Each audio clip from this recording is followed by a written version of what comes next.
की बात है। एक शहर में रवि नाम का एक लड़का रहता था। वो अपने माता पिता के साथ एक छोटे से घर में रहता था। रवि के माता पिता उसकी हरकतों से बहुत परेशान थे। वो कोई काम नहीं करता था और बस हर वक्त अपने दोस्तों के साथ यहाँ वहाँ आवारागर्दी करता था और आती जाती लड़कियों को छेड़ता था। एक दिन रवि के माता पिता उससे बहुत ही दुखी हो चुके थे। अब हमें इसकी शादी कर देनी चाहिए। जब घर में बहू आएगी ना तो देखना ये सुधर जाएगा। हाँ, पर इससे शादी करेगा कौन? हाँ, ये भी तो है। कुछ दिनों बाद फिर रवि के घर उसकी दूर की मौसी आती हैं। उनके साथ एक लड़की होती है। वो लड़की कपड़े से ही बड़ी गरीब और बड़ी दुखी सी लग रही होती है। अरे ये लड़की कौन है? ये मेरे पड़ोस में रहती है। पिछले हफ्ते इसके माँ और पिता दोनों ही एक एक्सीडेंट में मारे गए। बेचारी अकेली हो गई है। इसका और कोई भी नहीं है। मुझे इस पर तरस आ गया तो मैंने सोचा इसे कहीं भले घर में काम पर लगवा दूं। हाँ, पर लड़की की जात है, इसे ऐसे किसी के घर भेजना सही नहीं होगा। अरे तो मैं करूँ तो क्या करूँ बताओ? क्यों ना हम इसकी शादी रवि से करवा दे। ऐसे ही मेरी बहू बन जाएगी और इसको भी घर मिल जाएगा। नीलम को भी पता होता है कि उसके हालात बहुत खराब है, इसलिए वो भी शादी के लिए मान जाती है। थोड़े ही दिन में रवि और नीलम की शादी हो जाती है। शादी की पहली रात रवि खूब दारू पीकर घर आता है। आप शराब पीकर आए हैं? हाँ, तो क्या जूस पी कर आऊंगा? बेवकूफ लड़की, मुझसे सवाल जवाब मत करना आगे से, वरना मुंह तोड़ दूंगा। मैं तो करूंगी। आपने शादी की है मुझसे, मैं पत्नी हूँ आपकी। रवि नीलम को एक धक्का देता है और वो दूर जाकर गिरती है। अब करके दिखा सवाल जवाब मुझसे। रवि वहाँ से बाहर चला जाता है और सुबह तक वापस नहीं आता। पूरी रात नीलम रोती रहती है। वो अपनी सास से शिकायत करती है, पर वो उसे ही समझा देती है कि कुछ दिन में सब ठीक हो जाएगा। काफी दिनों तक सब सही चलता रहता है। रवि नीलम के साथ बहुत बुरा व्यवहार करता है। एक रात रवि के बाबूजी रवि से बहुत दुखी हो जाते हैं। वो उससे खूब लड़ाई करते हैं। अगर जो तूने अब काम के अलावा घर से बाहर कदम रखा तो तुझे हमेशा के लिए घर से ही निकाल दूंगा, समझा? रवि को पता होता है कि उसके बाबूजी ने जो बोल दिया वो करके भी दिखा देंगे, इसलिए अब वो घर के बाहर ही नहीं निकलता। पर पूरा दिन घर में पड़े पड़े वो इतना बोर होने लगता है कि वो सारा दिन अब इंस्टाग्राम चलाने लगता है। इंस्टाग्राम पर रवि को बार बार एक ही लड़की का वीडियो आता रहता है। ये लड़की कितनी सुंदर है, एक मेरी बीवी है। जाने कहां से माँ कूड़ा ले आई है। ऐसी बीवी होती तो मजा ही आ जाता। एक काम करता हूँ, इसे ना मैसेज करके देखता हूँ। रवि उस लड़की को मैसेज कर देता है और तुरंत वहाँ से रिप्लाई भी आ जाता है। रवि को तो उम्मीद ही नहीं होती कि इतनी सुंदर लड़की उसको रिप्लाई करेगी, पर जब ऐसा होता है तो उसकी खुशी का ठिकाना ही नहीं रहता। वाह रे वाह, मजा ही आ गया। इतनी सुंदर लड़की ने मुझे रिप्लाई किया। रवि अपना फोन लेकर छत पर चला जाता है और उससे पूरी रात बात करता है। रवि जिस लड़की को इतनी सुंदर समझकर बात कर रहा होता है, उसे अंदाजा भी नहीं होता कि वो एक चुड़ैल है जो उसे इंस्टाग्राम के जरिए अपने काबू में कर रही है।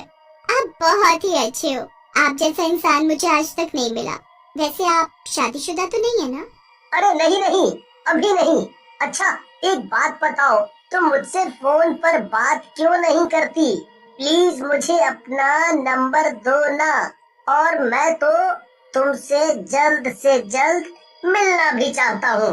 अरे अरे अरे, इतनी बेसब्री अच्छी नहीं है। कर लेंगे, फोन पर बात भी कर लेंगे और मिल भी लेंगे।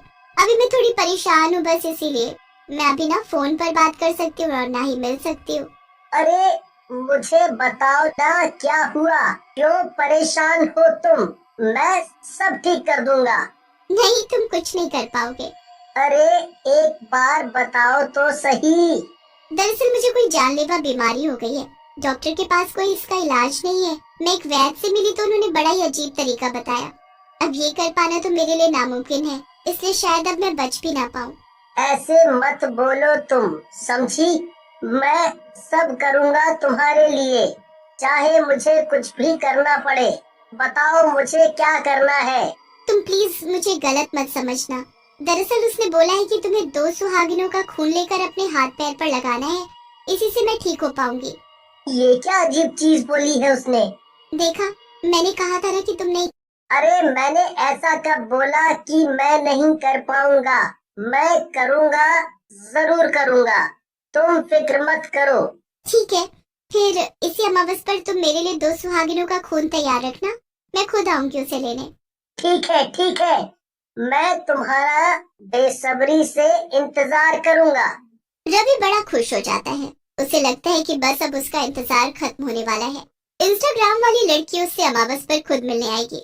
अब रवि बस 2 सुहागिनों का खून लेने के बारे में सोचने लगता है कि आखिर इस काम को कैसे अंजाम दिया जाए, कि तभी उसकी माँ और नीलम तैयार होकर कहीं जाने लगती हैं। अरे कहाँ जा रहे हो तुम दोनों ऐसे तैयार होकर? अरे पड़ोस में कोई पूजा है, वहाँ सारी सुहागिन औरतों को बुलाया गया है, बस वहीं जा रहे हैं, जल्दी आ जाएंगे। ओह अच्छा। रवि उनके जाते ही सोच में पड़ जाता है। सुहागन औरतें? अरे मेरी बीवी और मेरी माँ है तो 2 सुहागने। बस अब रवि इंस्टाग्राम वाली लड़की को मैसेज करता है। मैंने 2 सुहागन औरतों को ढूंढ लिया है, बस मैं अमावस को उनका खून ले आऊंगा। अरे वाह, ये तो तुमने आज साबित कर दिया कि तुम मुझे कितना प्यार करते हो। अब तो मैं तुमसे ही शादी करूंगी। बस अब मुझे अमावस की रात का तुमसे भी ज्यादा बेसब्री से इंतजार रहेगा। इंस्टाग्राम वाली चुड़ैल खुशी में जोर जोर से हंसने लगती है। दुनिया में एक से बढ़कर एक पागल लोग हैं। बस एक लड़की की सुंदर फोटो देखकर कुछ भी करने को तैयार हो जाते हैं। किसी को नहीं पता कि इस सुंदर फोटो के पीछे मैं हूँ, एक चुड़ैल। अब अमावस की रात मैं 2 सुहागिनों के खून से नहाऊंगी और दुनिया की सबसे खूबसूरत लड़की बन जाऊंगी। एक दिन हमेशा की तरह इंस्टाग्राम वाली चुड़ैल से चैट कर रहा होता है। उसके बाद वो फोन ऐसे ही रख कर नहाने चला जाता है। तभी वहाँ नीलम आती है और उसका फोन उठाकर उसकी चैट पढ़ने लगती है। हे भगवान, ये सब क्या है? ये कैसी कैसी बातें कर रखी है इन्होंने इस लड़की से? और ये 2 सुहागिनों के खून का क्या चक्कर है जो ये उसे अमावस पर ले जाकर देने वाले हैं? नीलम तुरंत जाकर अपनी सास को सारी बात बताती है।